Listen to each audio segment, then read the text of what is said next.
Friends, welcome back to my channel. आज मैं आपको बताने वाली हूँ अवधूतोपनिषद क्या होता है इन डिटेल। आप मेरे चैनल को लाइक एंड सब्सक्राइब ज़रूर कर दें। हे परमात्मा, आप हम दोनों की साथ साथ रक्षा करें, हम दोनों का साथ साथ पालन करें, हम दोनों साथ साथ शक्ति अर्जित करें, हम दोनों की पढ़ी हुई विद्या तेजस्वी हो, हम दोनों एक दूसरे के प्रति कभी ईर्ष्या द्वेष न करें। हे शक्ति संपन्न त्रिविध तापों का समन हो, अक्षर शांति की प्राप्ति हो। संकृति ने भगवान दत्तात्रेय जी के समीप जाकर पूछा, है भगवान, अवधूत कौन है, उसकी स्थिति किस तरह की होती है, उसका लक्षण किस प्रकार का होता है तथा उसका संसार किस प्रकार का होता है। उनके लिए इन प्रश्नों को सुनकर परम कृपालु भगवान दत्तात्रेय जी ने कहा, जो अक्षर अर्थात अविनाशी हो, वर्णन करने योग्य हो, संसार रूपी बंधनों से रहित हो तथा तत्त्वमसि आदि वाक्यों के लाक्षार्थ बोध से युक्त हो, उसे ही अवधूत कहा जाता है। जो योगी पुरुष आश्रम एवं वर्ण व्यवस्था से ऊपर उठकर आत्मा में ही सदैव स्थित रहता है, वह वर्णाश्रम रहित योगी पुरुष अवधूत कहा जाता है। उस युग का प्रिय ही सिर है, मोद दाया बाजू और प्रमोद बाया बाजू है तथा आनंद मध्य आत्मा है। उसकी स्थिति गाय के पैर के सदृश हो जाती है। उस सिर में, अधः में तथा मध्य में आत्मबुद्धि नहीं करनी चाहिए। आत्मा नहीं मानना चाहिए तो किसे मानना चाहिए? इस पर कहते हैं कि गो बालकों की पूछ सदृश उस ब्रह्म की पुच्छ प्रतिष्ठा है। उस ब्रह्म को इसी पुच्छकार में जानना चाहिए। इस प्रकार ब्रह्म को भली प्रकार जानकर वे परम गति को प्राप्त करते हैं। अमरत्व की प्राप्ति न तो विभिन्न कर्मों के द्वारा, न प्रजा के द्वारा और न ही धन के द्वारा होती है। एकमात्र त्याग के द्वारा ही अमरत्व को प्राप्त किया जा सकता है। अपनी अपनी इच्छा के अनुसार व्यवहार करना ही उन योगियों का संसार है। उनमें से कितने ही तो वस्त्रों को धारण करते हैं और कितने ही दिगंबर अर्थात बिना वस्त्रों के ही रहते हैं। उन योगियों के लिए न कुछ धर्म है और न ही कुछ अधर्म है, पवित्र व अपवित्र आदि भी कुछ नहीं है। सदा संग्रह की दृष्टि से वे योगी जन अंतःकरण में आत्मा का ध्यान रूप अश्वमेध यज्ञ किया करते हैं। यही उनका महायज्ञ और महायोग है। इस प्रकार उन योगियों का संपूर्ण चरित्र आश्रय युक्त होता है।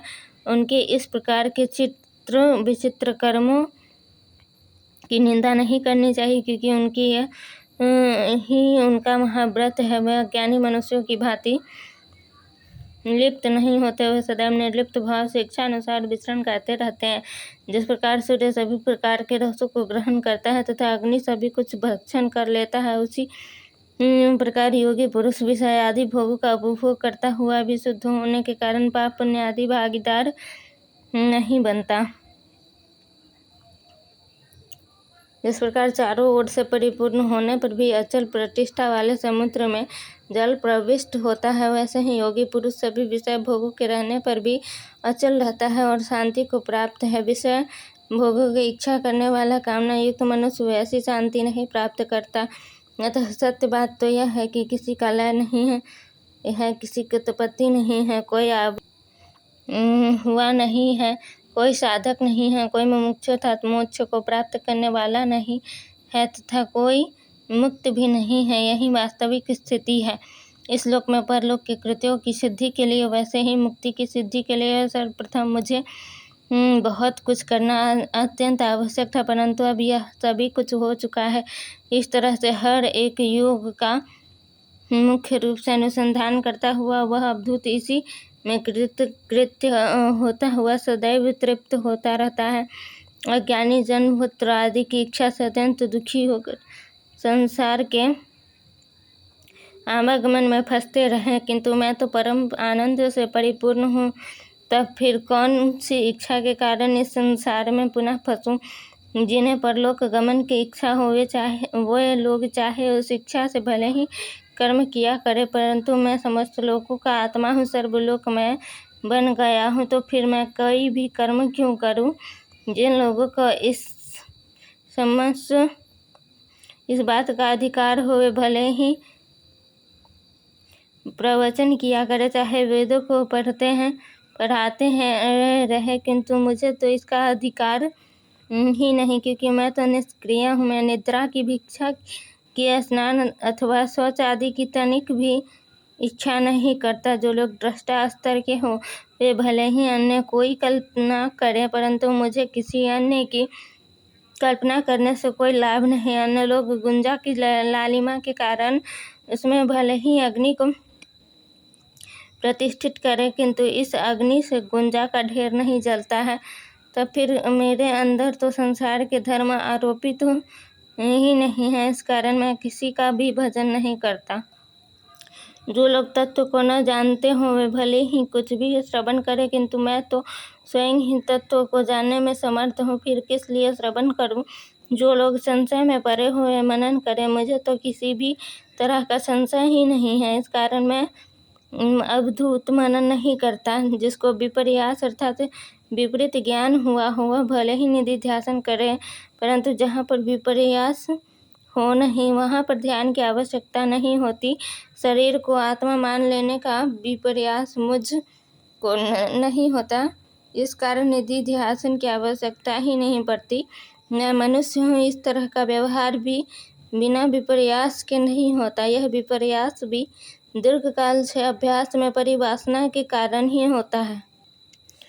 प्रारब्ध कर्मों के विनष्ट होने पर ही यह व्यवहार निवर्तित होता है, किंतु प्रारब्ध कर्मों का नाश न हुआ हो तब तक सहस्रों बार चिंतन करने के बाद भी यह व्यवहार शांत नहीं होता। यदि व्यवहार करने की इच्छा हो तो तुम अपनी इच्छानुसार ध्यान करो, परंतु मेरी दृष्टि में तो कर्मों का कोई व्यवहार ही नहीं, तो मैं किस लिए ध्यान करूं। मुझे विक्षेप अर्थात चित्त की अस्थिरता होती ही नहीं, इस कारण से मुझे समाधि अवस्था की जरूरत ही नहीं पड़ती।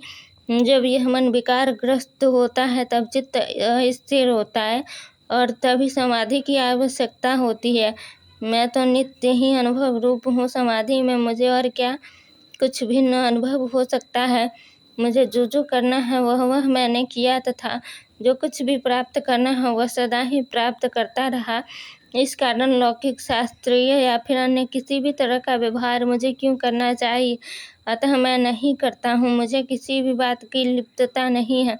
सहज प्राकृतिक ढंग से जो होता है उसी में रत रहता हूँ, अथवा मैं कृत्य हूँ। तभी साधारण लोगों पर अनुग्रह करने की इच्छा से यदि शास्त्राज्ञानुसार मैं चलता हूँ तो इसमें मेरी क्या हानि है।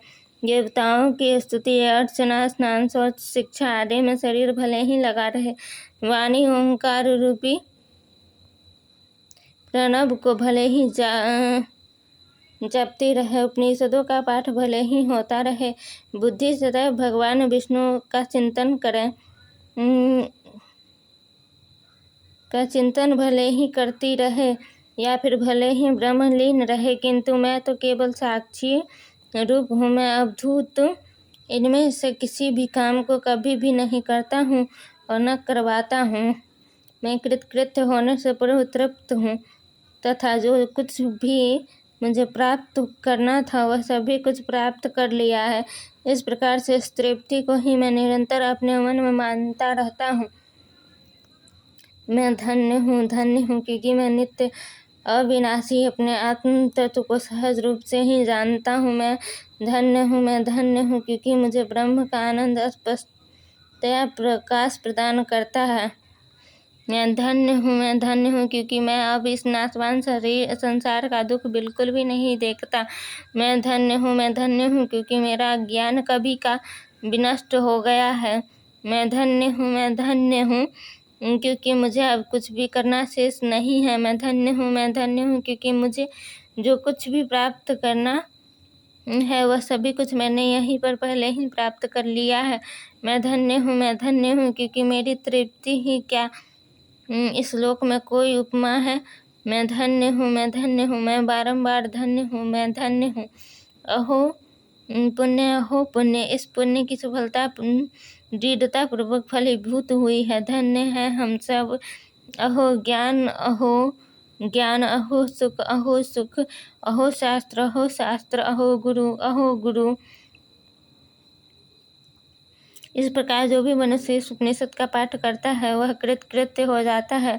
मदिरा पान करने वाला, सुवर्ण की चोरी करने वाला, ब्रह्म हत्या करने वाला, कृत्याकृत्य करने वाला भी इसका पाठ करने से पवित्र हो जाता है। मनुष्य इसका पाठ करने मात्र से पवित्र हो जाता है। मनुष्य इस तरह का ज्ञान प्राप्त करने के उपरांत अपनी इच्छा अनुसार प्रवृत्त हो जाता है। ओम ब्रह्म ही सत्य है, यही उपनिषद है।